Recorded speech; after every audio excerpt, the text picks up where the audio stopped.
Hello everyone. Welcome back. I'm Bumi and today we are watching Ruining Your Childhood for 10 Minutes by Casual Geographic.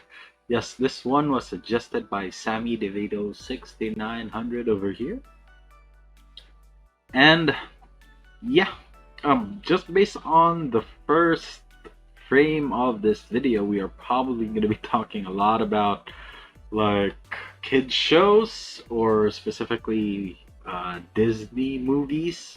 This one in particular shows Finding Nemo. So yeah, I wasn't too young when Finding Nemo came out, so I don't know if my childhood is gonna be that ruined, but we'll see. So remember, if you like my reactions, don't forget to leave a like. Let me know your thoughts on the video down in the comment section below and consider subscribing. Again, we are trying to get to 1,000 subs this year, so hopefully you guys can help me out with that.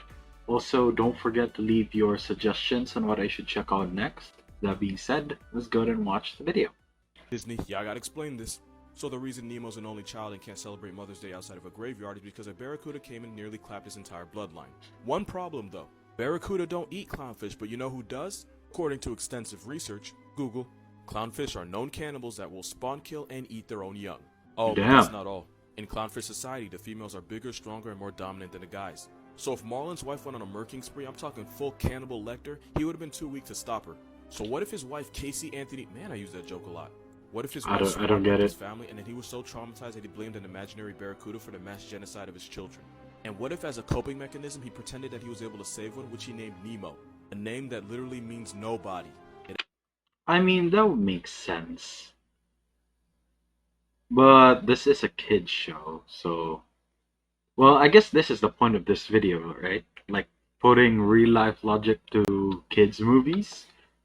If so, there's a lot of kids' movies that are very, very dark.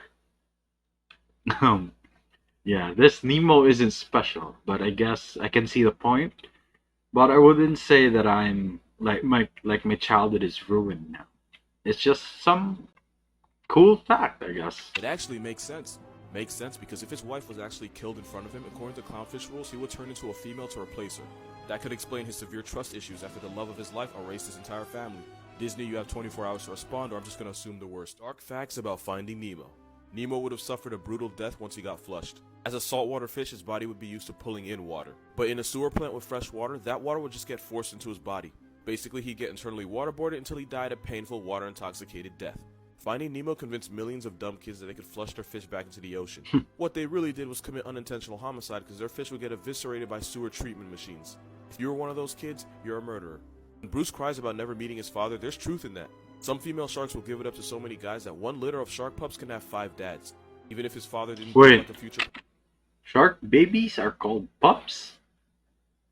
Now that's interesting. That's a new fact. Pro athlete, Bruce would have no way of knowing For who me, his at real least. dad was because his mother was for the trenches.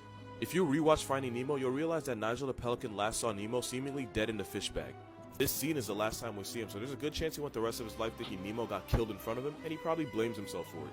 Since all clownfish are born male, Marlin would become the dominant female once his wife died, and since there were no other clownfish around, he would have done something to Nemo that no amount of fish therapy would ever heal. Dark Finding Nemo facts that you will unfollow me for. Nemo was more likely to get cannibalized by his own father than eaten by a barracuda. Okay, we've already seen this. This is just repeating now. It'd be his own flesh and blood. Since a whale's respiratory and digestive tracts aren't connected like a human's, it wouldn't have been able to shoot them out his blowhole. Instead, they would have been forced into one of its 4 stomachs where they would have been dissolved alive by the acid. But they wouldn't make it that far because the moment they decided to just keep swimming to the bottom of the ocean would be the moment we saw credits. Anglerfish live more than 6,000 feet underwater. At more than a mile underwater, they'd be under more pressure would have killed them. Yeah. In fact, that much pressure would crush them and force their organs out of their mouth. Not a Disney way to die. Dory would have had a caudal spine that could severely injure people or even Marlin if she forgot to be careful. I mean, not like she forgets a whole lot anyway. Dory could fade you because those spines could cause deep wounds that result in swelling, discoloration, and infections. On top of that, she'd be toxic enough to poison people, although I've heard people say the same thing about a voice actor. Okay, fair enough, I should probably explain this. As a clownfish, Nemo would be a saltwater fish, and water moves from higher concentration to lower concentration. Yeah, stay with me, I swear to Tom Brady this is going to make sense. So a fish surrounded by salt water means there's a high concentration of water inside the fish. So high to low, water would leave the fish. So to avoid losing water and joining his mother in the afterlife, Nemo would constantly be taking water in while his kidneys pump the salt out. Now if you put Nemo in fresh water, the opposite happens. In freshwater, there would now be a higher concentration of water outside of Nemo's body, so high to low, water would get pushed into Nemo's cells. But since Nemo spent his entire life in the ocean, he'd be used to swallowing water the way an alcoholic stepfather swallows Budweiser. So Nemo would become overhydrated, his cells would fill with water, and he would be dead before the sequel. So no, fish don't really drown, but they can die of water intoxication, and it's not a good way to get series finale. Since I ruined this movie for a lot of people, here's facts Finding Nemo got right. Marlin would probably survive the jellyfish because as a clownfish is covered in mucus that makes him resistant to sea anemones and homicidal smucker's fish. Also, the scene where he tells Nemo to brush against the anemone before school is accurate. They brush to build immunity and get the sea anemone used to their presence. Yes, I do know about this from the... I think it was the Tier Zoo video that made me aware of this fact. But yeah, I do know about this. If they didn't do this, the sea anemone would sting them every time they entered, which they'd survive, but it'd be annoying. The East Australian current is real, and every summer sea turtles use it to travel from the Great Barrier Reef to Sydney. Females will use it to return to the same beach year after year to lay eggs. Also, Crush was not capping about his age. There are documented cases of sea turtles living to a century and a half, and one allegedly survived 400 trips around the sun. When Bruce relapses like a junkie for nose powder, his eyes turn black like a demon guppy. Shark eyes actually turn white when they're about to put someone on the news because they roll their eyes back to protect themselves. In the beginning, Coral defends her eggs against a barracuda while Marlin begs her to come inside. In clownfish society, females are tougher and more dominant, so it makes sense that she'd be the one more likely to defend them. Her mistake was that not only are barracuda one of the fastest fish, they respond to motion, so her darting towards the eggs kept her out of the sequel. Lion King were scientifically accurate, it would just be case after case. First of all, darker manes are more desirable in lion society, so Scar should have been king to begin with. Next, when a new male lion becomes leader, the first thing he does is murder all the children from his previous successor, meaning Scar would have personally aborted Simba and Nala. Which brings me to my next makes point. sense. Mufasa was the alpha lion, meaning any cubs we saw were fathered by him. Especially since we never see any other adult male lions. So yeah, Simba and Nala were half siblings. Yep. Not distant twice. That I know that. Not stuck in the dryer step siblings. I'm talking full-on West Virginia family reunion blood siblings. This scene would have been a case and a half. But before he Hakuna Hurtadas, Nala would have killed Simba right here. Remember, Nala was starving and was fighting over what was a limited resource. Not this kind of starving, but for food. And when lions are hungry enough, they'll reach a state of psychosis where they'll do literally anything for food, even cannibalizing cubs. That and the fact that Simba had zero fighting experience means Nala would have folded him like a backyard lawn chair. He also would have lost a Scar because again, no fighting experience. Even if Simba won, Simba was gone for at least 3 years. Meaning Simba would murder any child Scar had in his time. Y'all want to know what happened to Mufasa's body. Technically the answer's in the movie, so watch this.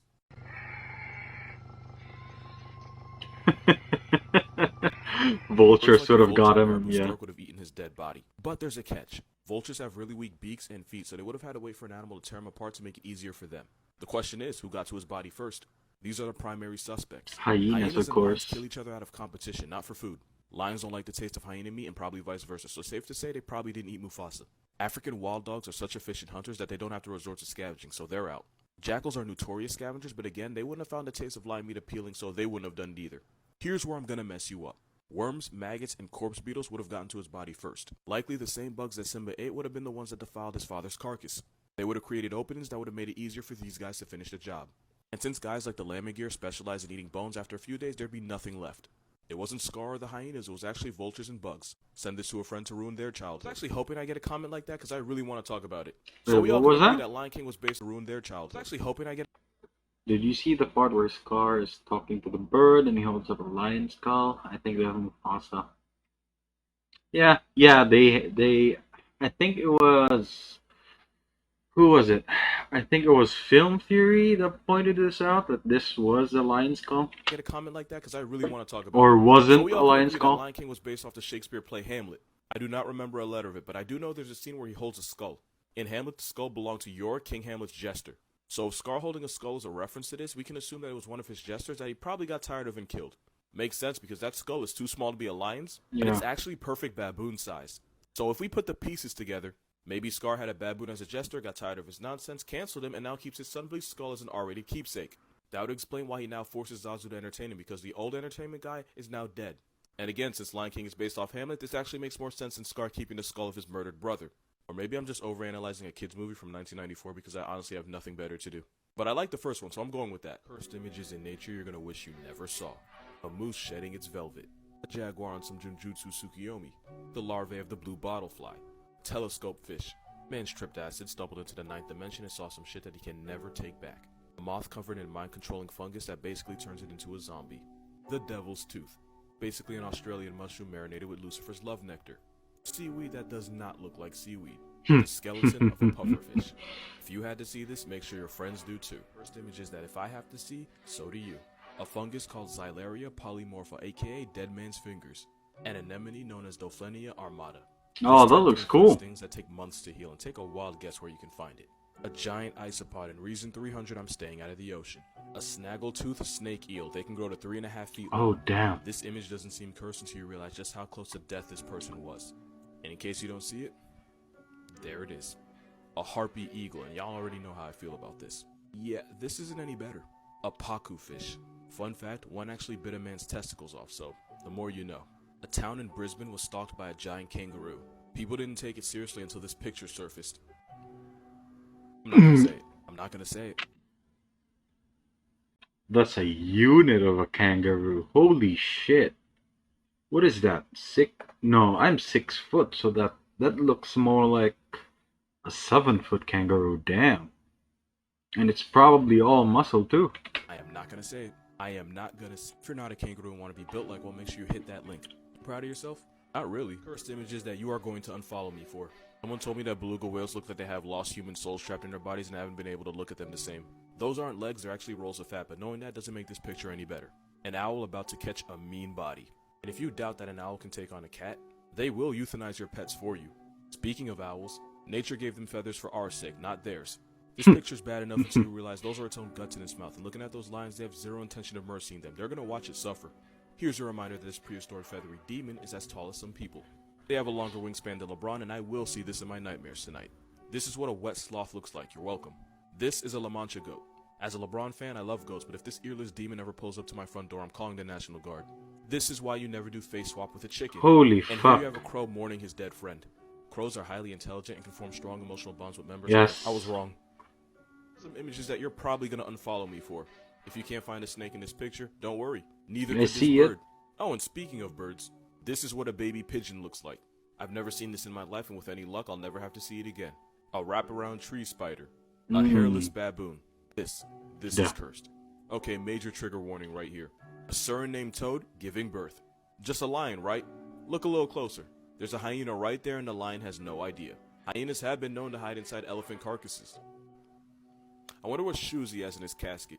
The inside of a kangaroo pouch. No fur, no carpet, just a fleshy purse with a joey inside. The mouth of an emerald boa. Alright. I don't know about the end there, about the cursed images, but those were not childhood ruining moments. Most of them, like most of the facts, I am shocked about, but no, I think my childhood remains intact. It was not ruined at the slightest, and I'm not even joking or being sarcastic about it.